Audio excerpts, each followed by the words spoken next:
ما قلت لهم ندوی لما دویتا الا ما امرتنی به مگر هغه چې تا حکم کړی دی ما ته داغي ان اعبدوا الله ربي وربكم چې بندگی خاص کړي الله لرا چې رب زما دی او رب استاسو دی وكنت عليهم او هم ز پدوی باندې شهیدن خبر ما دمت فيهم سو پوری چې موجود هم ز پدوی کې فلما توفيتني پس هر کله چې تا زواغشتلم كنت انت الرقيب عليهم نتخاصاتن کی پدوی باندې په هر حال کې وانت على كل شيء شهيد او ته په هر څه باندې حاضر او ناظر ان تعذبهم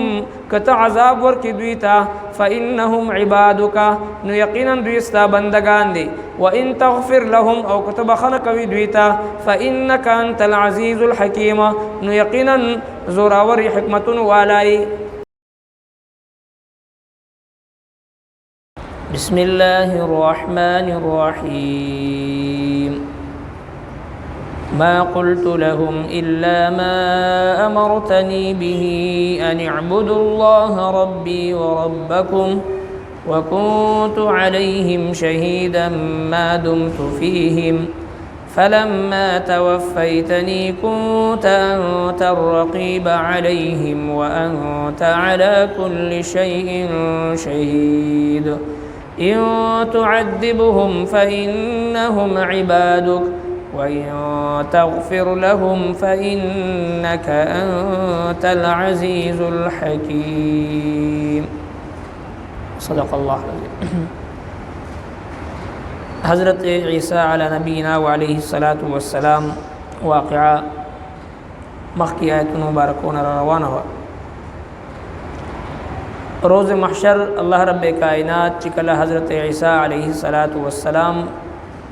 نه تپوسو کی چې دین نصارو ته عیسایانو ته تا دا خبره کړې و چې زما بندگیو کوي زما د مور زما بندگیو کوي. حضرت عیسی علیہ الصلاۃ والسلام با په جواب کې فرمایي چې پاکی د تعالی را ما ته هیڅ قسمه ما د پاره مناسب نه و چې ما دا خبره کړې و او قبل فرض ما کړی نو ستا په علم کې دی او ته ذات سے ذاتی چې ما پزړی کې کمی خبرې تیریږي پاغي باندې هم با خبرې او ما تستا د علم نشته دی ته علام الغیوب ذاتی د ټول غیب باندې ډېر خپوي. عمر سلسله کې فرمایي چې ما قلت لهم عیسی علیہ الصلوۃ والسلام با د الله جل شانه په حضور کې عرض کوي ما قلت لهم ندوی لما دویتا الا ما امرتنی به مگر هغه خبره چې تا ما تداغي حکم کړو ان اعبد الله چې بندگی خاص کوي الله لرا ربي وربكم وربكم چې رب زما دے او رب استاسو دے. عیسی علیہ الصلوۃ والسلام به عرض کوي چې زما رب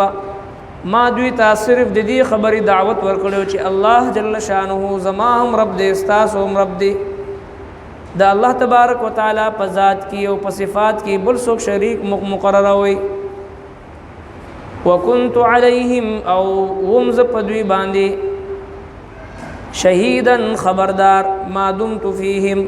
سو پوری چیز موجود هم پدی کې تر سو پوری چیز په خپل قوم کې موجود ما د دوی د ټولو سيزونو نظر با خبر ما داغي گواهی ورکول شم. فلما توفيتني پس هر کله چیز تاز واغشتلم كنت انت نتخاص تی رقیب علیہم ساتن کی وی پدوی باندې په هر حال کې رقیب د دوی نگهبان او ساتن کی محافظ مانبات توی. وانت على كل شيء شهید او ته په هر څه باندې حاضر او ناظر یې. حاضر ناظر یو د الله جل شانه ذات دی دا الله جل شانه نما سوا نسوک نبی یا سوک ولی یا بل سوک حاضر ناظر نشي کړي. دا الله نه سوا دا الله رب کائنات نما سوا بل چا مبارکی دا حاضر او ناظر عقیده لرل دا د شرک په زمره کې راځي. حاضر معنا موجود ناظر معنا کتون کی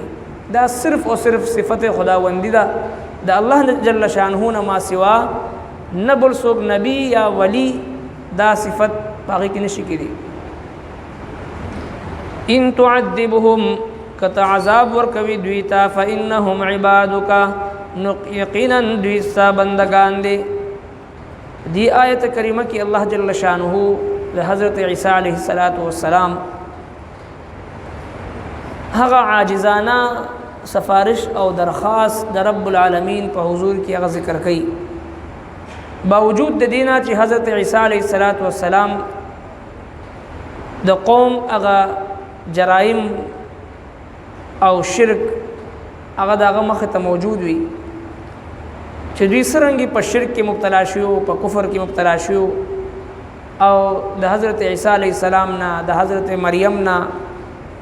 د اولوهیت او د ربوبیت چې کومه درجه وا د ابنیت د الله جل شانه زوی عیسی علیه السلام ته ویلو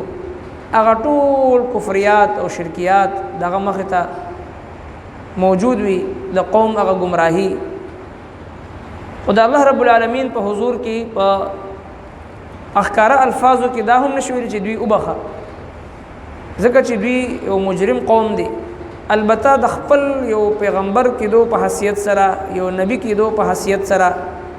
ډېر د زړه د درد نه یو مناسب انداز کې د الله جل شانه په حضور کې عرض کړي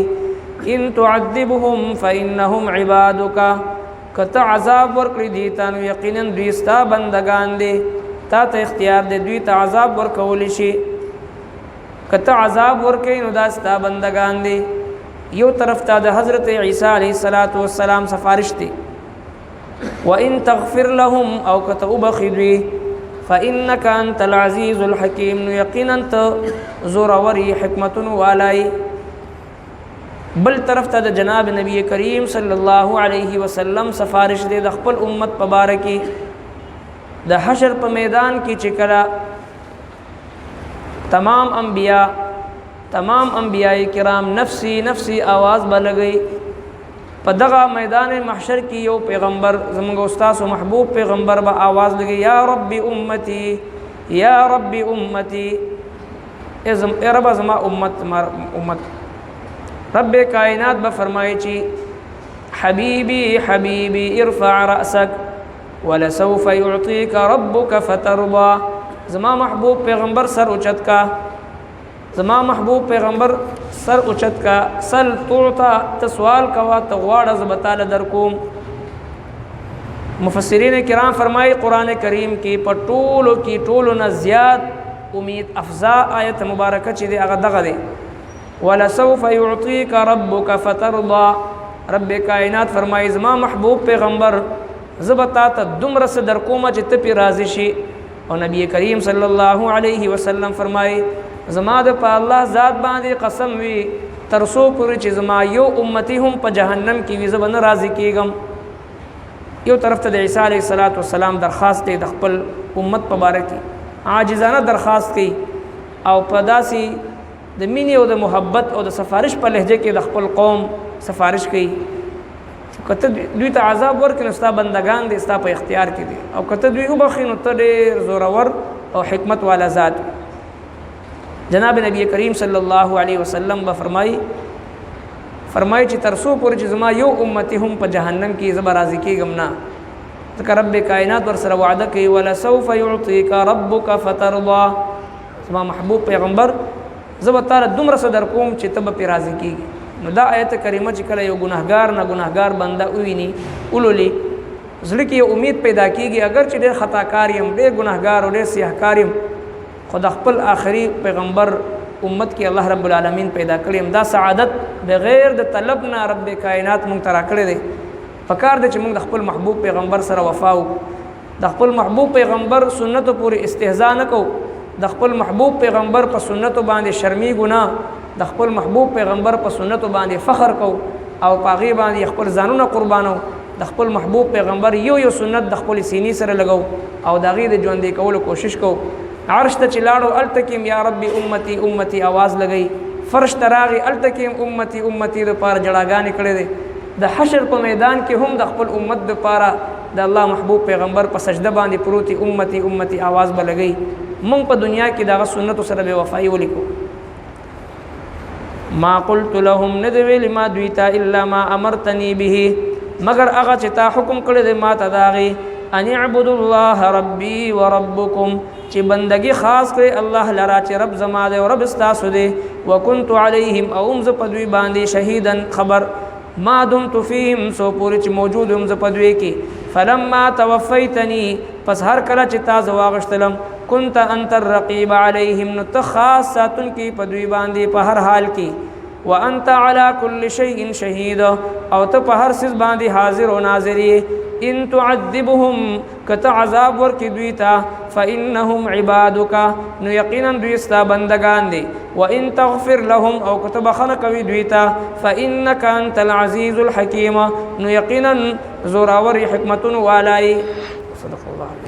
ربنا تقبل منا انك انت السميع العليم وتب علينا انك انت التواب الرحيم برحمتك